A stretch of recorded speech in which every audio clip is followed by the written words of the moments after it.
Alright, hello everybody, welcome to our next lesson, Resistance and Reform in India. This is for our unit, or the unit Age of Imperialism. So our objectives and standards: to explain the Sepoy Mutiny, analyze the outcome of the Sepoy Mutiny, explain the rise of nationalism in India, and evaluate how the British tried to address the rise of nationalism in India. Take a moment here to read over the standards, if you would please.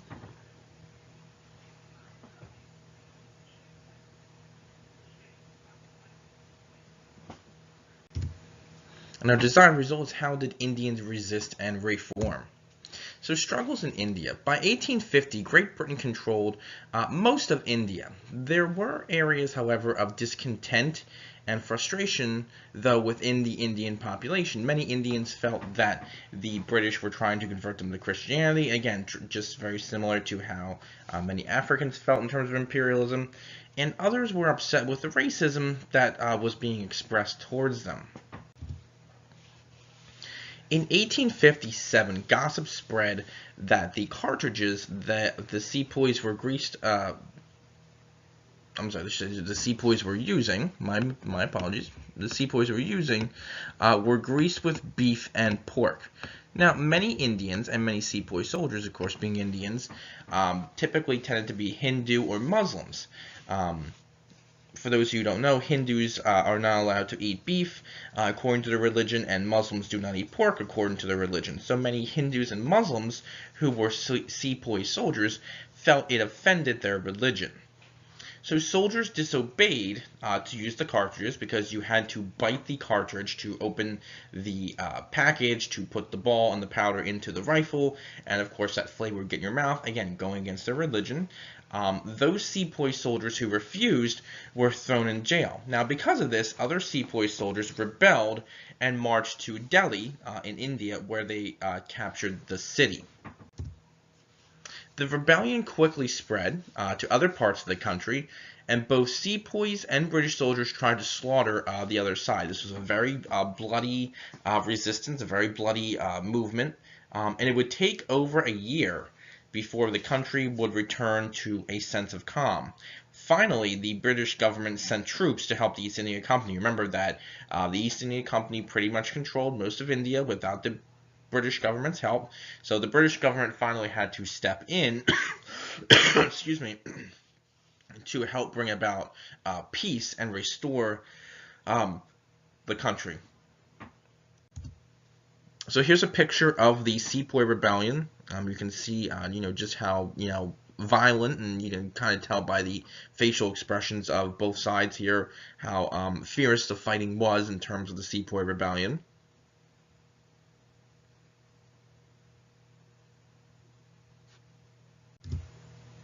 Now, a time of change. Now, the Indian population was too weak to fight against the British. There were also divides between those who were Hindu and those who were Muslim. So again, some religious elements didn't allow the Indian group to unite fully to kind of fight back against the British. Remember, kind of the same problem in Africa, where they were unable to unite to unite with each other. So the Indians were also unable to do this as well.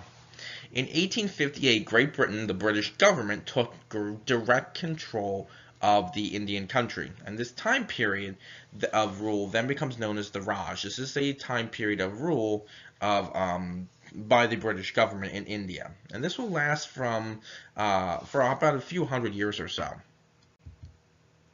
So the Raj lasted from 1757 until 1947 in India. Again, what didn't necessarily mean that the British government was in control the whole time. It could have been the East India Company. But again, it's a time of British control in India from 1757 until 1947. There was a cabinet minister in London who directed policy, and a British Governor General, later known as the Viceroy, would carry out the orders of the British government in India. Now, the British did promise India that the country would remain free and independent and able to make their own decisions, but gradually Great Britain would expand control over the area. So making demands. Starting in the early 1800s, Indians began making demands for more modernization and control in governing themselves. Ram Mohan Roy, a modern-thinking, educated Indian, began a movement that moved Indians away from traditional practices and ideas, again, trying to move more towards modernization in hopes that the British government would kind of back out of India that way to see that the India was modernizing. So he is considered the father of modern India. Indians felt like they were treated as second-class citizens.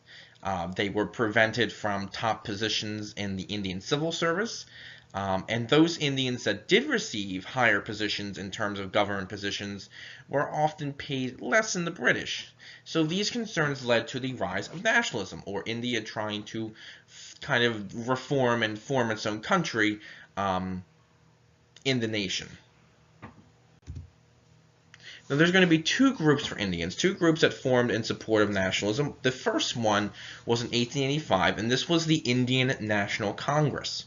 Again, later on, in 1906, there'll be the Muslim League.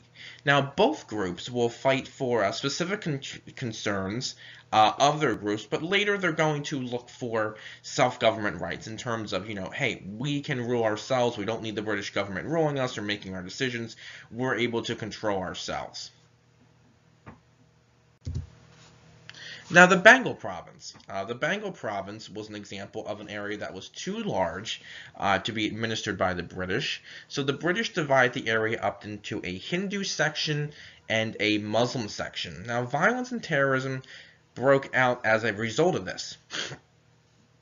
The British then later backed the order in 1911 and divided the area up in a different manner. And because of this, the British and the people of India will continue to struggle over control in India for the next half century or so, and we'll learn more about how India becomes independent from Great Britain later on in the course. So our closure, how did Indians resist and reform? In what ways did they resist British control?